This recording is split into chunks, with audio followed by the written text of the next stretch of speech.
ang lesson na dapat natin ma malaman or maintindihan o maunawaan sa istorya ng EDSA revolution is that 'wag kang magrerebolution kung wala ka talagang pagbabagong gagawin.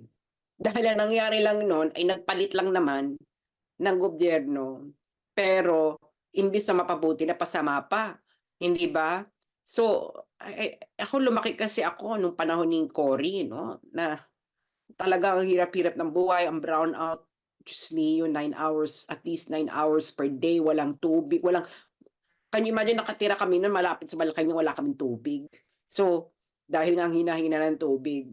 So, tapos gano'n din naman kung ano yung binabato nila nun sa panahon ni Marcos Senior, nangyayari din nung panahon ni Cory. So, yun ang pinakamalaking lesson doon 'no, wag kang gagawa ng upheaval o revolusyon dahil gusto mo lamang umagaw ng kapangyarihan.